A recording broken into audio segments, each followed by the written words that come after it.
This is the growth strategist, Aldonna Ambler, with your growth strategy tip of the week. And today we're talking about geographic expansion, and I'm asking the question, geographic expansion happens. Is it really the same kind of strategy decision that it used to be? Now, most of us, when you think about what's happened, we have embraced the idea of globalization. We understand that we're going to have international customers, but there still is an intentionality involved. Think about your marketing. Look at your website and ask, does it invite customers from around the world? People of different cultures, people of different languages. Even the most sophisticated mid-sized companies, you might be surprised, their websites convey that they only want customers that are like themselves. Maybe speak the same language, in the same time zone. See it? And should your company have multiple websites or multiple language sites?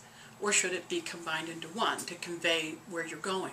The point is, geographic expansion happens. What are you mirroring back as to what you want to do?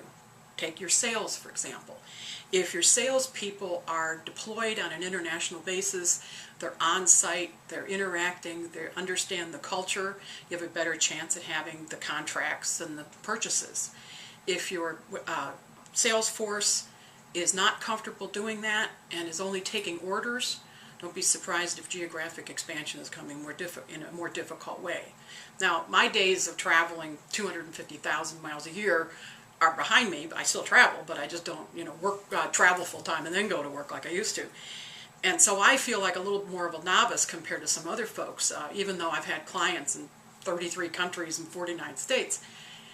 But I find that that might be a good thing, because before I have a new contract or a new assignment or a new speech in a country I've never been, I'll do the reading, I'll bring somebody in to give me some advice, I'll learn about the culture, etc.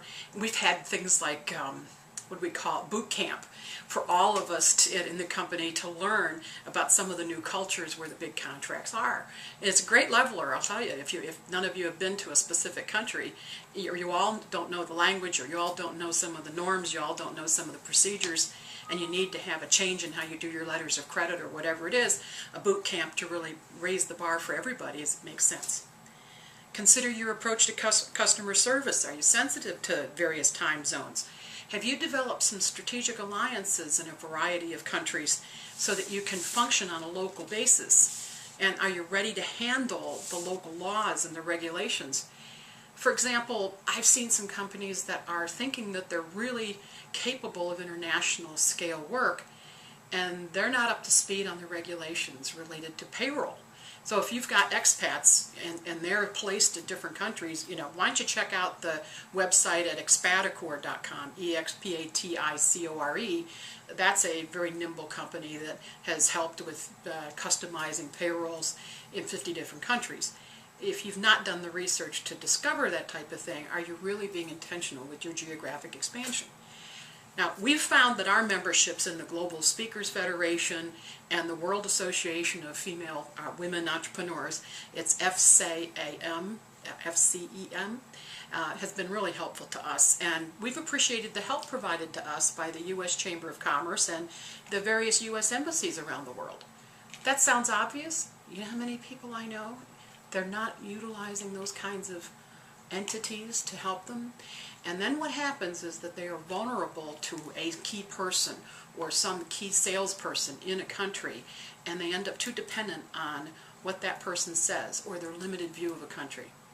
Open it up. My bottom line is, are you sure you're being very intentional with your global expansion strategy?